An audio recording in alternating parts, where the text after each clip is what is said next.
Colored pencil is one of the very first mediums that I fell in love with as a full-time artist. And lately I've been revisiting my love for them as I explore some color. So in this video, I want to share my top 10 tips for colored pencil sketches and show my portrait sketch process as I try some new fun color combos. The very first thing that I always like to do is to prepare my sanctuary. Take a moment to prepare your pencils, your creative space. I now keep my pencils in these glass containers, and they actually sit on the left of my desk now. I used to keep them in these portfolio cases, but I learned that I'd never use them. So now to get my workflow in, I always begin by laying everything out because odds are if they're not laid out, I will not grab them. Here are some sketches and studies that I began, and before we begin the next one together, let's talk about tip number 1. Before going in with color, map out a clean graphite sketch. For this, you mainly want to focus on lines. Instead of rendering everything with graphite, we want to focus on a light sketch with line so that we can leave the rendering and shading up to the colored pencils. Here's another example of a sketch versus the colored pencil rendering. For this specific medium, we want to keep the sketch super light, and this way the colored pencils will show up as bright as possible when you begin drawing on top. I like to keep my initial graphite drawing mapping out really nice geometric shapes that I see in the shadows. And remember, you can always lift up any extra graphite with a kneaded eraser, just in case you press too hard. Okay, so let's keep filling up this page. I think I'm gonna put the next sketch down here. When doing color pencil portraits, I like to start off with a mechanical pencil because it just gives me a little bit more precision. And tip number 2 is a bit obvious, but super important. Paper matters. With colored pencil, you want a paper that has a little bit of tooth but not too much, and they should feel good and sort of glide on the paper, yet create a bit of texture so you can see the beautiful layers show up. When I first started colored pencil drawings, I always used Bristol paper. I personally loved how smooth it was. It's really smooth paper. However, I've been really liking a slight tooth lately, meaning a tiny bit of texture. I suggest to think about what paper you enjoy working on, try out different options, and pay close attention on how the pencil shows up and lays down on the paper. With these studies, I really wanted to explore new color palettes and try something new, and I already start thinking about this during the sketch phase. I get inspired by color from all sorts of places, but this book never fails me. I think we may stick to a pink and blue color palette. The third tip that I found extremely crucial is the way you sharpen your pencil. Depending on the brand, I found that certain colored pencils can break the way you sharpen them. Here's a sharpener that I've been really liking for colored pencils specifically, and I actually find that using the second hole, the larger one, actually doesn't break the pencil as I'm drawing. I've also found that the softer the colored pencil, the more it's likely to break, and the harder the pencil, the longer it can stay sharpened. Again, this really comes down to the brands and the consistency of the colored pencil they have inside. A tip to prevent the lead from breaking: avoid dropping your pencils as it could shatter the lead inside. I lift up some of the graphite and then I make sure the proportions are correct and all the features are in parallel. And as we begin with a color, tip number 4 is to begin with a base layer. Pick a color. I picked pink in this case. You're gonna lay in your base tone, similar how you would tone your canvas and get rid of the white of the paper. I like to do this very lightly, and then I pick a color close to the base tone, one shade darker, and that's what I do to shade in the darker shadows.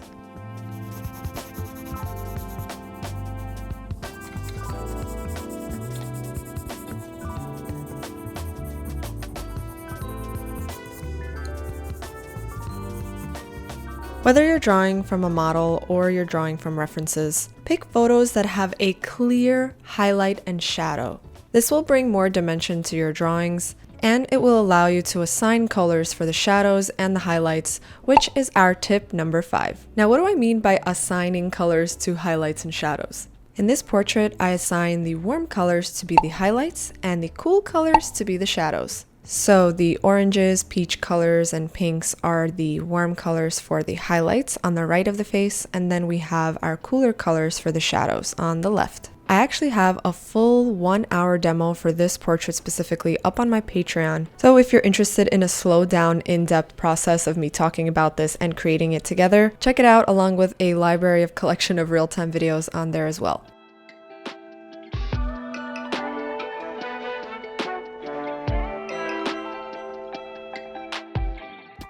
As you're creating your color pencil sketches, remember that once you introduce one color in your sketch and in your study, you want to introduce it throughout the whole sketch. there's a delicate balance per se. Now speaking of balance, for tip number 6, pay attention to the way that you hold your pencil. Depending on where you hold the pencil, whether it's closer to the edge or not, whether it's angled a bit, or if you're holding it straight above on a parallel, pay attention to the kind of line that it makes. The more you angle a pencil and the lighter you press on it, the softer, more textured line you'll have. As you sharpen your pencil and angle it more straight, the thinner and more precise line you'll get. This also includes the pressure that you apply on the pencil. You want to keep it consistent throughout shading your whole area, and I think this really develops throughout muscle memory. Some excellent exercises to practice this is a value scale where you shade from light to dark. I'll link a video where I demonstrate this for ways to practice here on YouTube. But I definitely think this tip plays a huge role, especially when it comes to the amount of pressure and line quality you apply for each color. Before I share the next tip, as I continue to develop the sketch, a quick thanks and shout out to our sponsors, Squarespace. Squarespace is the all-in-one platform to create your website. Everything from growing your business, e-commerce to portfolios. As a full-time artist, I was able to set up everything on my own. I am able to manage it up all on my own. I can successfully run my shop as well as upload some portfolio and sketchbook pages. This is definitely thanks to their award-winning templates and super user-friendly profile. And I can't stress this enough, I love how the templates are very mobile-friendly as everyone kind of shops and goes on their phones nowadays. And I truly believe that having a website in general so people can find you is super important. So give it a try by going to squarespace.com, and when you're ready to launch, head over to squarespace.com/JessCarp for 10% off your first purchase of a website or domain.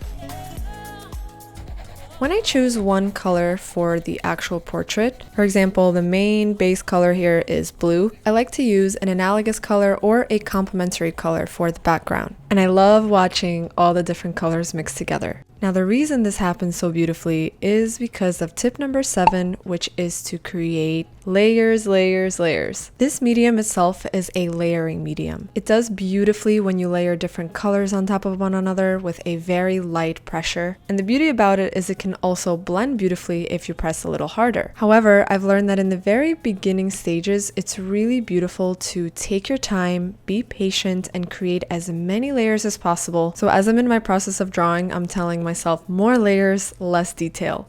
And this really allows me to build up depth, substance, and gorgeous values and color combos. Now I also want to note that color pencil takes time and requires lots of patience. Much of the footage is sped up. However, I really love to get in this meditation process with myself when I'm doing color pencils. That's just me personally, but I did want to mention that because depending on the technique that you take, especially when it comes to layering and having a very light pressure on the pencil at first, it's great to take your time and just be patient with the process.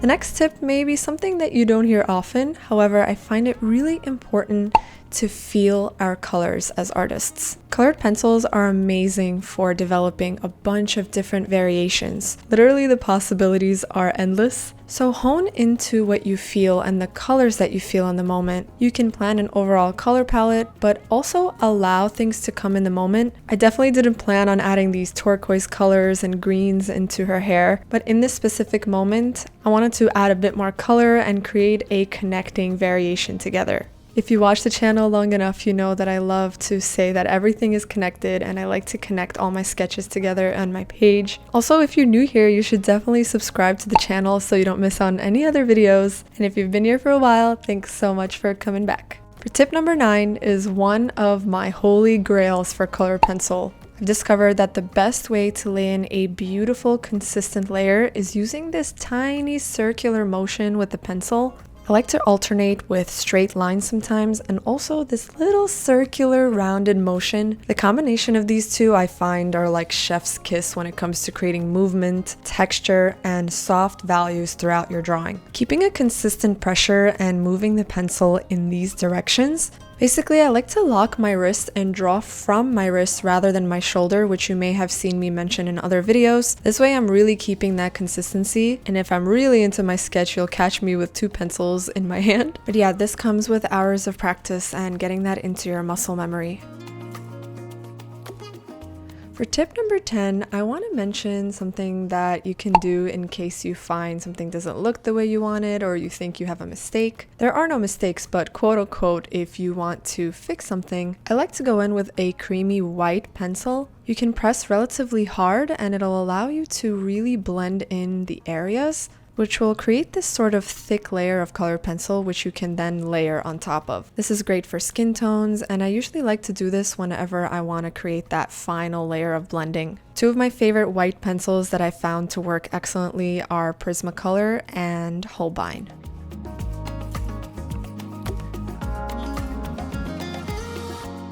Whether I'm creating sketches or finished pieces, I always like to look at the page as a whole. I was really loving all these fun colors moving around, and to create even more movement, I added a bunch of different colors and diagonal motions to keep the eye moving throughout the paper. And check it out, here is how the final page turned out.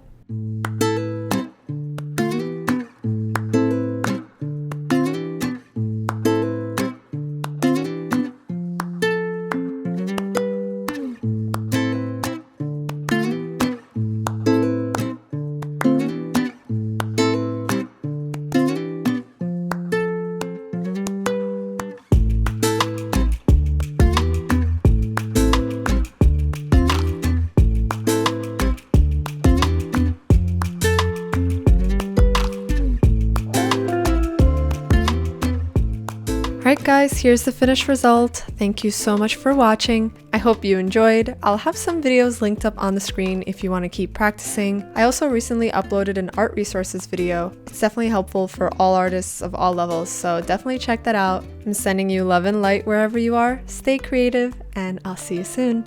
Bye!